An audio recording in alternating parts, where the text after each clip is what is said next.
deň, dámy a páni. Vítam vás na tlačovej konferencii predsedu vlády Slovenskej republiky Roberta Fica po samite Európskej únie v Bruseli. O záveroch vás bude teraz informovať.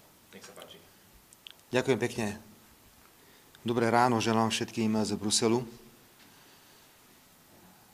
Na úvod tejto tlačovej konferencie chcem poďakovať stálemu zastúpeniu, jeho pracovníkom, ako aj delegácii za podporu, pretože včerajší deň bol mimoriadne intenzívny, pokiaľ ide o rôzne témy a bolo treba dávať pozor na rôzne formulácie, aby sa nám nestalo, že bude schválené niečo v záveroch, čo by bolo interpretované na Slovensku ako niečo, čo je v rozpore s mojimi dlhodobo prezentovanými názormi.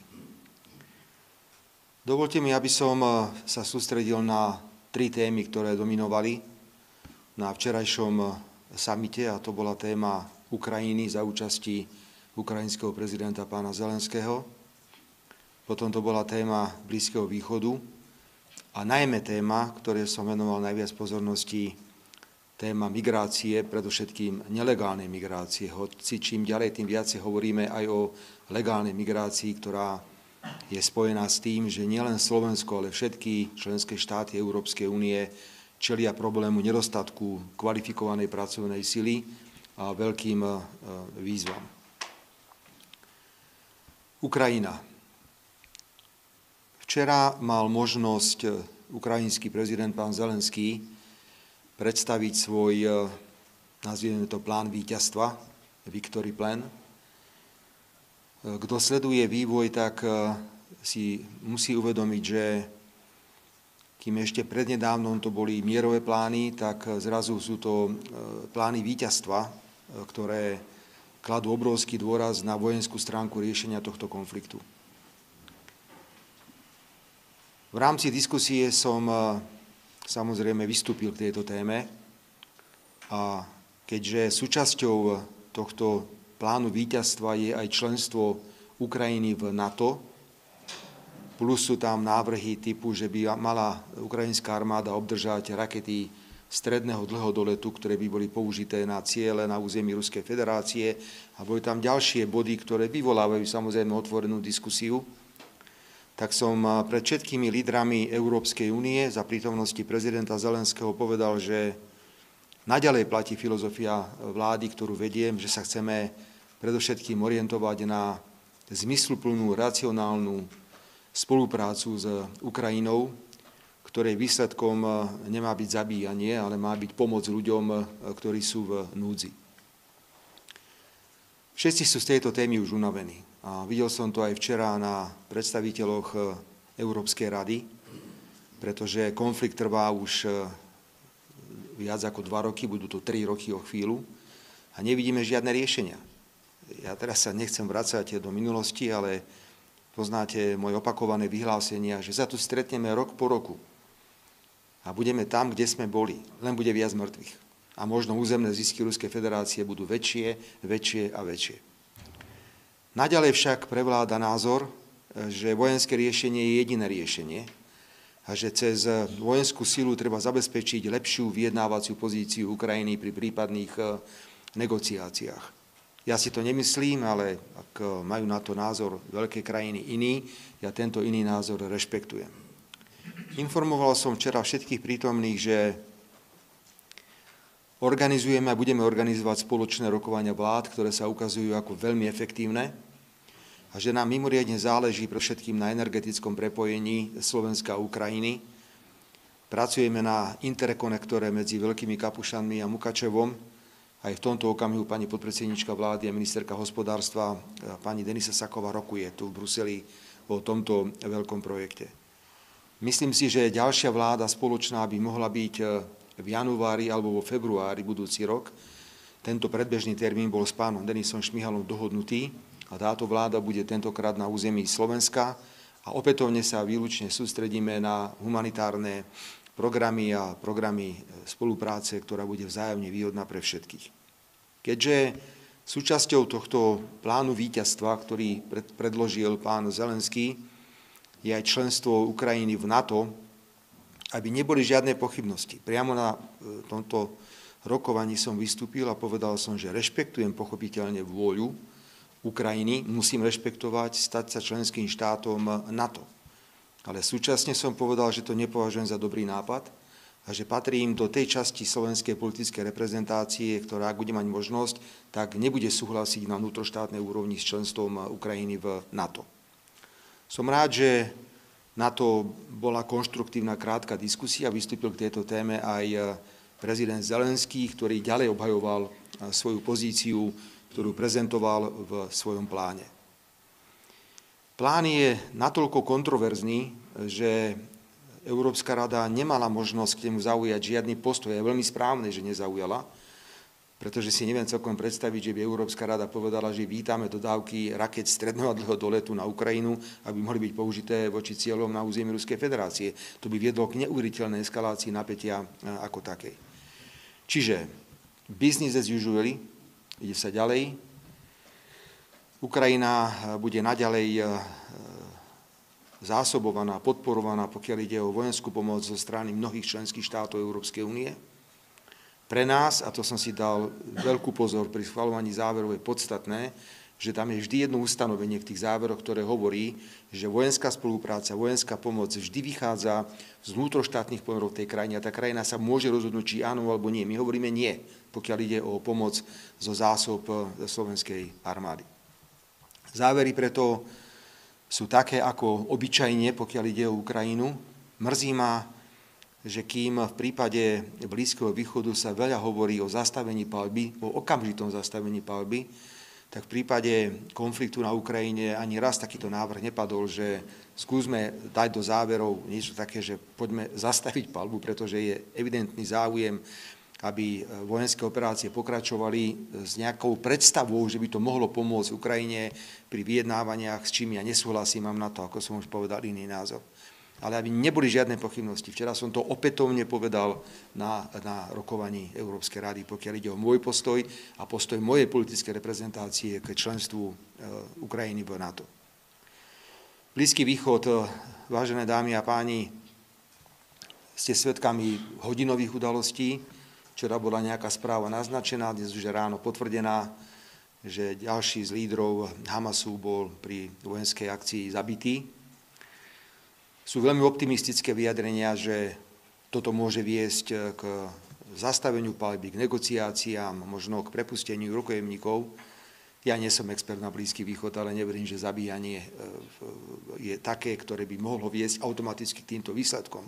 Lebo sú aj hlasy, ktoré hovoria, že naopak ešte môže dôjsť k eskalácii. Vidíme, čo sa dnes už deje v Libanone, čo sa deje aj v okolitých krajinách.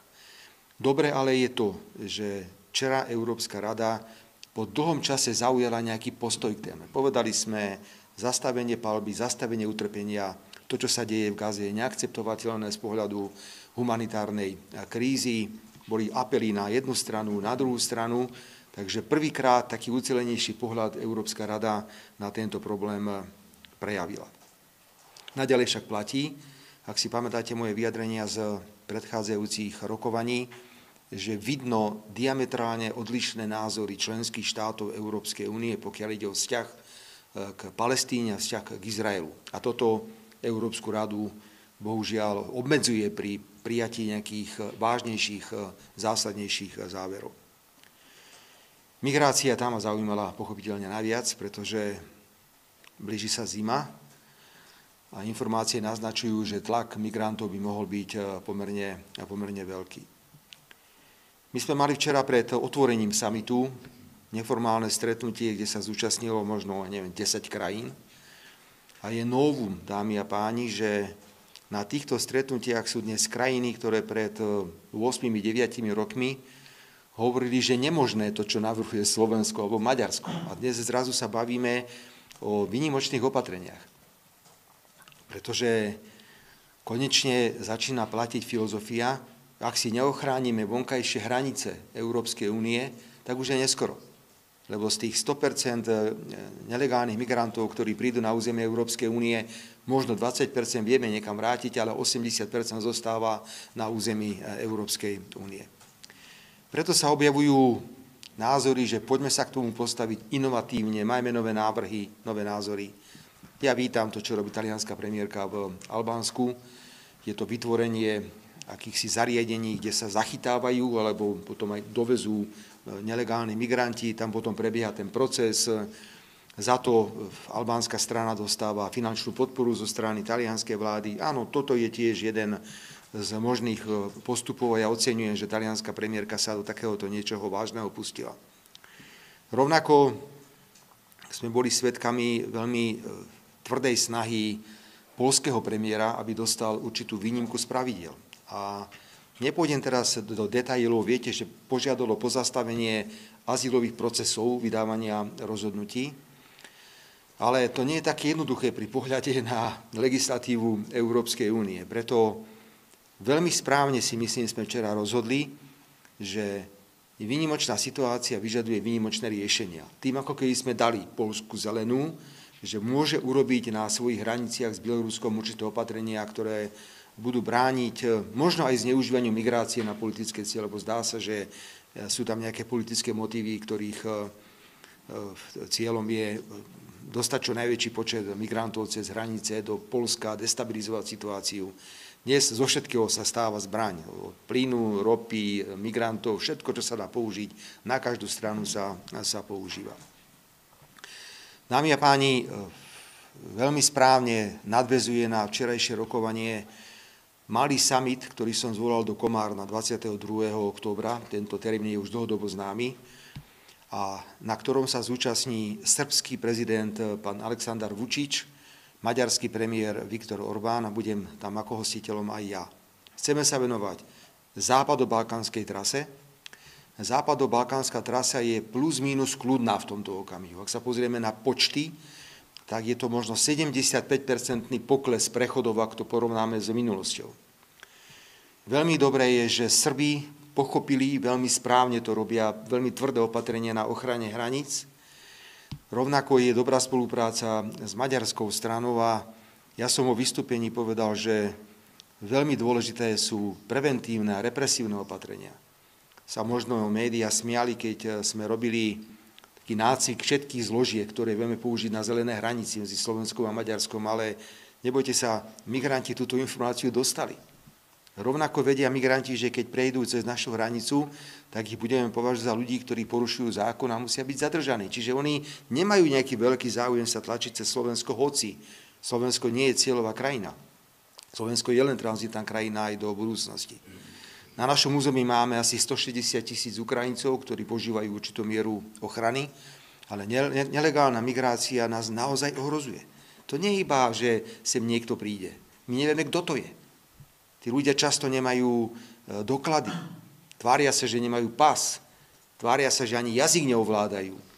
Je to niečo, čo ohrozuje aj kultúrne tradície Európy ako také. Bezpečnostné otázky sú mimoriadne vážne.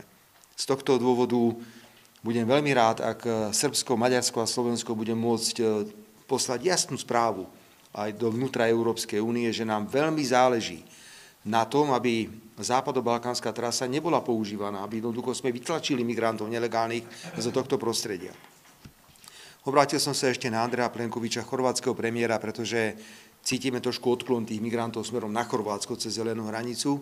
Do tohto musí byť prizvaný aj rakúsky spolkový kancelár, preto nevylučujem, že po trojstretnutí v Komárne 22.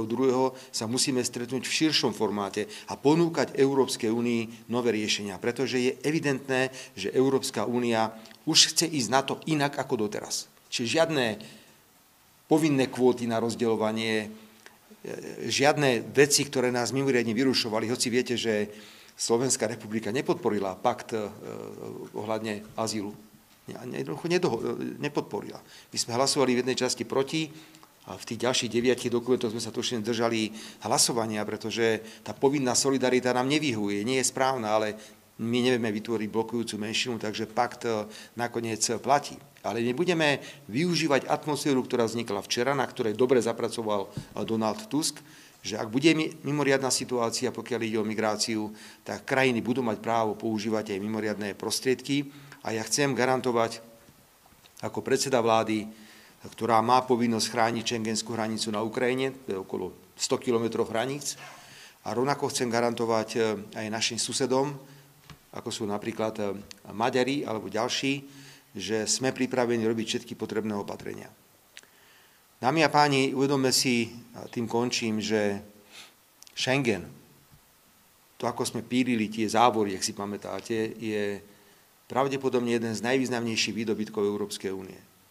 Pretože spýtajte sa mladého človeka, s čím spája Európsku úniu. Tak asi povie, že voľné cestovanie, Erasmus, že možno, keď sa posielajú správy cez telefón, že to je oslobodené od poplatkov, že symboly. My si nemôžeme dovoliť jeden z hlavných symbolov Európskej únie, jeden z najväčších úspechov Schengen, pokaziť tým, že reagujeme na neschopnosť chrániť si vonkajšie hranice zavádzaním kontrol na vnútorných hraniciach.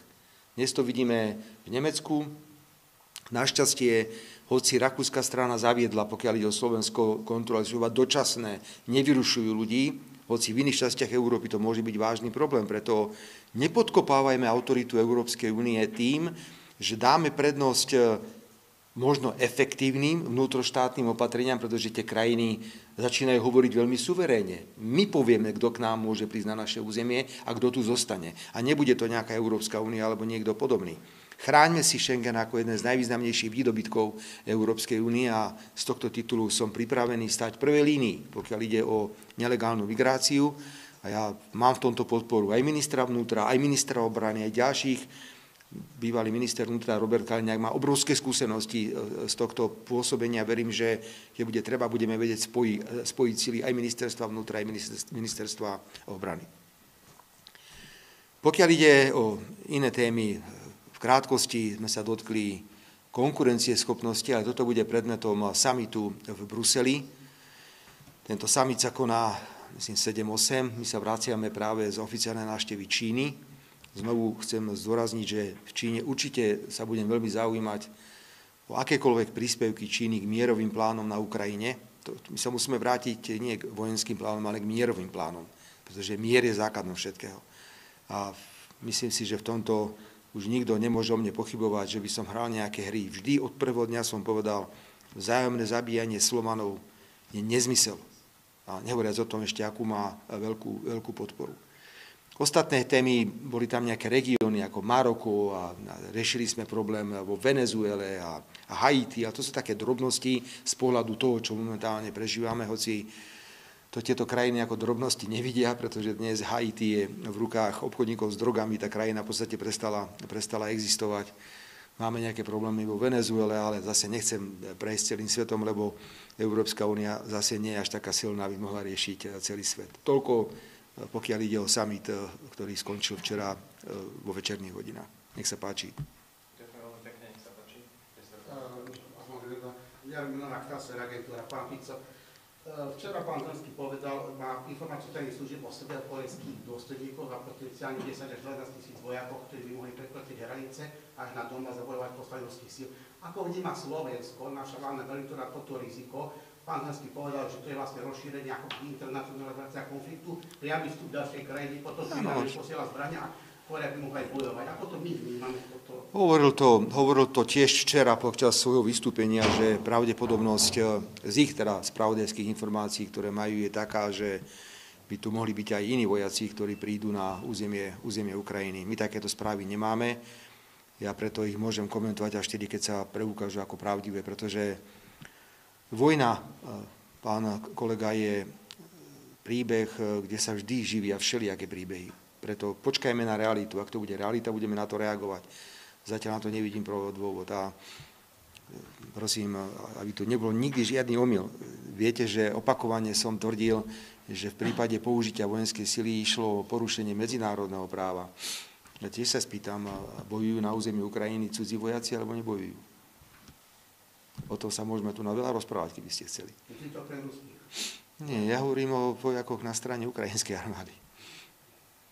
Viete, to sú príbehy, preto ja budem riešiť veci vtedy, ak budem mať dôkaz. Pretože to, čo rozpráva teraz pán Zelenský ohľadne severokorejských vojakov, ak to bude pravda, tak to odsúdime. Ale ja si počkám, pretože veľakrát aj padla raketa a sa ukázalo, že to nebola tá raketa, ktorá to mala byť, ale bola to nejaká iná raketa. Aj v tomto prípade tiež máme všelijaké informácie typu, že kto všetko má dnes prístup k vojenským štruktúram ukrajinskej armády, kto tam všetko bojuje v mene ukrajinskej armády, koľko tam je profesionálov, rôznych poradcov zo zahraničia, ale nebudem to komentovať, pokiaľ to nemám definitívne potvrdené. Ja na klebety nedám.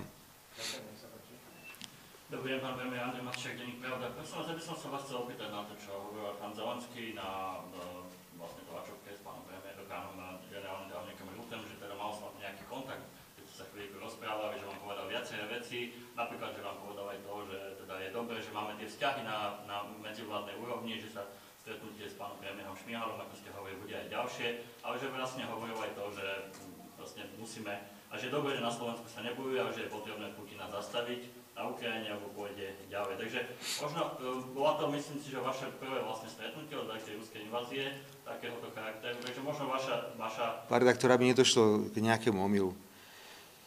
Ja som sa s pánom Zelenským stretol osobne na 15 sekúnd, keď sme sa fotili, kde sme si podali všetci navzájom ruky. Potom sme išli do sály a ja som v rámci rozpravy vystúpil k téme Ukrajina, a on reagoval na diskusiu, na rozpravu, to bolo celé.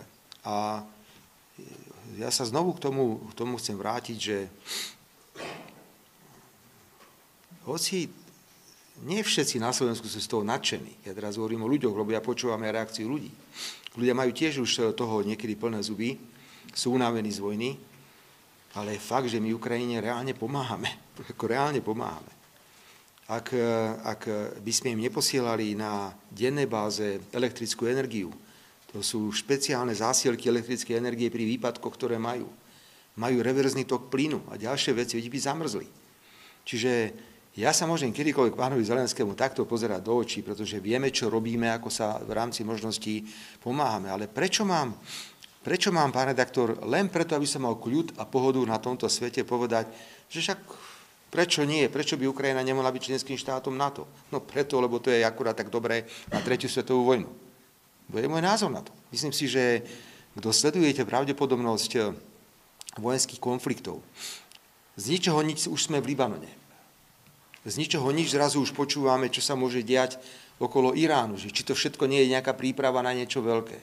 Tak si predstavte, že by sme z politických dôvodov prijali Ukrajinu do NATO. Rešpektujem vôľu politikov a ľudí na Ukrajine. Samozrejme, že rešpektujem. Oni majú právo sa rozhodnúť, aká je budúcnosť. My im želáme najmä členstvo v Európskej únii. Ale ak by boli v NATO, tak aká je pravdepodobnosť opätovného nejakého konfliktu, ako bol teraz? Veľmi vysoká. A potom sa budem pýtať všetkých veľmi jasne. Drahé Slovenky a Slováci, ste pripravení zobrať flinty a ísť bojovať na Ukrajinu proti Rusku? No sme doma.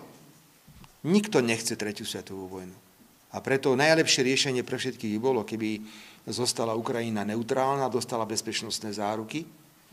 A vôbec sa pýtam, pán redaktor, dobre, že túto otázku otvárate, čo sa to vlastne deje, keď ani prvý pokus nevyšiel, pokiaľ ide o pozvánku do NATO, ani druhý pokus vo Washingtone nevyšiel, keď išlo o pozvánku do NATO. Čo, idú niečo ponúknuť Ukrajine? A povedať jej, že dobre, zabezpečíme tvoje členstvo v NATO, ale niečo sa musí udiať. Sám som zvedavý, čo za týmto všetkým je, pretože ten tlak opätovný na pozvanie Ukrajiny do NATO je veľmi veľký. To je môj postoj, ja sa neskrývam, ja ho netajím tento postoj, ja ho vždy budem opakovať. Myslím, že ma natoľko poznáte, ak si o niečo myslím, že to má rácio, tak to poviem. Netvrdím, že sa nemenia názory, že len hlupák nemení názor, ale ja tu nemám žiadny argument. V tomto okamihu by som menil názor, pokiaľ ide o členstvo Ukrajiny v NATO. A ja sa domnievam, že pán Zelenský to zobral, on pochopil racionálne. To je môj postoj. Tak, ako vy chcete bojovať s Rusmi, ja nechcem bojovať. Nech sa páči. Môžem ešte doplňujúcu otázku k tomuto? Nech sa páči. Vlastne, ak teda hovoríte, že teda sme momentálne, a vy teda nepodporujete pozvánku Ukrajiny do NATO, a je to váš postoj ako... My nevieme zabrániť, nech sa páči. Chcel by som to len zahraničovať. Vlastne hovoríte o tom, že Ukrajina by mala dostať nejaké bezpečnostné záruky. Bez toho si asi ťažko predstaviť ten mier. Možno z vášho pohľadu, ak to nebude členstvo v NATO, ktoré Ukrajina vníma ako ultimátnu bezpečnostnú záruku, ako by mohli vyzerať tie bezpečnostné záruky z toho pohľadu, o tom hovoril včera aj pán prezident Zelenský, že Oni to už vyskúšali, mali to Budapešťanské memorandum, ktorému sa pridali veľmoci, to sa stalo len niekoho s drapom papiera, čiže ako by mohli vyzerať tie bezpečnostné zájmy? S drapom z papiera, áno, však ja to nepochybujem, to snad dúfam, že nie je o tom pochyb. Viete, s drapom papiera sa stali aj prísľuby, ktoré dostalo Rusko v nejakom okamihu. Tiež im bolo všeličo povedané a neplatilo to, pokiaľ išlo rozširovanie napríklad Severoatlantickej aliancie. Členstvo Ukrajiny v NATO môže síce uspokojovať nejaké predstavy ukrajinských politikov, ja to rešpektujem, ale súčasne vyvoláva obrovské napätie, eskaláciu napätia. To je môj názor. Veď snáď ešte žijeme v krajine alebo v demokracii, kde si takéto názory môžeme hovoriť, lebo toto je politický postoj, ktorý teraz prejavujem. Musia si sadnúť veľkí chlapci a musia povedať, ako to bude vyzerať. No, nejde to inak. Pokiaľ sa nedohodnú Spojené štáty s Ruskou federáciou za určité asistencie krajiny, ako je Čína, nebude nič. Ale musia sa dohodnúť. Moju filozofiu poznáte, že čo je za vojnou, pokiaľ ide alebo tá podpora vojny na Ukrajine. To je omyl. Veľký omyl, keď si povedali v roku 2022, po tom, čo odmietli všetky návrhy zmysluplné na ukončenie vojnového konfliktu, že takto porazíme Ruskú federáciu. Nefunguje to. Putin má rekordnú podporu, sankcie nefungujú, zbrojársky priemysel naštartoval nevydaným spôsobom ruskú ekonomiku. Celkovo tá atmosféra v Ruskej federácii, však ja dúfam, že mi veríte, že neberiem informácie z denníka N. Však snažím sa mať normálne informácie, čo sa jednoducho deje. Nefunguje to. A všetci vedia, že to nefunguje. A to už včera bolo aj tak počuť, že no tak dobre, tak ideme ďalej. Aby sme náhodou nemuseli priznať, že sme urobili nejakú chybu. Preto mne je to hrozne ľúto. Áno, je to porušenie medzinárodného práva, nemalo sa to stať. Ruská federácia si mala iným spôsobom riešiť svoj problém, ktorý mala, pokiaľ išlo o rusky hovoriace obyvateľstvo žijúce na Ukrajine. Nedá sa meniť hranica tak, že zoberiete zbrania a si tú hranicu zoberiete. To je prirodzené. Ale súčasne musíme hovoriť aj to B. Pozeráme sa, teda ja sa na to nechcem pozerať, ako sa Slovania ničia a zabíjajú v mene nejakého cieľa, že to má poškodiť Ruskú federáciu. Veď to nefunguje.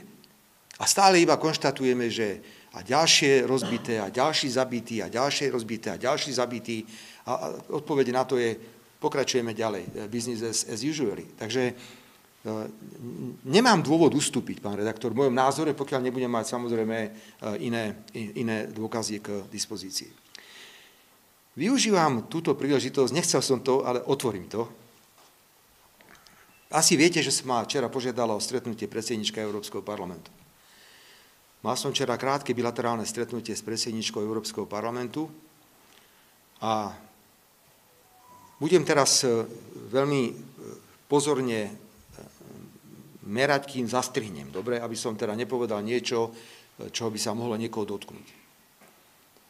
Nebudem komentovať vôbec, čo mi povedala pani predsednička a ani nebudem hovoriť, čo som jej povedal ja.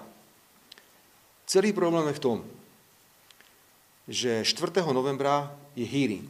Dobre hovorím dátum, pán vyslanec. 4. novembra je hearing, na ktorom bude vystupovať náš komisár, teda povedzme človek, ktorého sme navrhli za komisára do novej komisie, s dlhodobou tradíciou, vynikajúcimi skúsenosťami a aj preto si myslím, že to portfólio, ktoré Marošovi Šefčovičovi ponúka predsednička Európskej komisie, je potvrdením jeho kvality. Ja sa tomu veľmi teším. To je fakt, to je portfólio perfektné non plus ultra. No, ja iba jednu výzvu urobím. Dámy a páni z Progresívneho Slovenska, prestaňte pracovať na tom, aby mal Maroš Šefčovič 4. novembra peklo v Európskom parlamente. Na ničom inom nerobia, len na tomto. A pýtam sa na alternatívu. Aká je alternatíva? Myslia si predstavitelia Progresívneho Slovenska, že keď zničia Maroša Šefčoviča tým, že chodia po Európskom parlamente a nahovárajú každého jedného vrátane predsedničky Európskeho parlamentu, že my zmeníme postoj? Ako čo, vyberieme potom Ivana Korčoka, urobíme ho komisárom? Alebo ako si to vlastne predstavuje tá opozícia? Čiže Bez toho, aby som to komentoval, opakujem ešte raz, preto opakujem, veľmi pozorne meriam, kým zastrihnem. Vyzývam predstaviteľov Progresívneho Slovenska, nielen europoslancov, ale aj politické vedenie v Bratislave. Prestaňte pripravovať Marošovi Šefčovičovi peklo len preto, lebo je to človek, ktorý dostal vynikajúce portfólio a len preto, lebo to je človek, ktorého schválila vláda ako kandidáta do Európskej komisie. Ja som neveril vlastným ušiam včera. To je celé, čo chcem povedať a myslím si, že slovenská verejnosť by to mala vedieť, že politická reprezentácia Progresívneho Slovenska naďalej veľmi tvrdo útočí na národno-štátne záujmy Slovenskej republiky v Európskom parlamente. Nech sa páči, ďalšia otázka.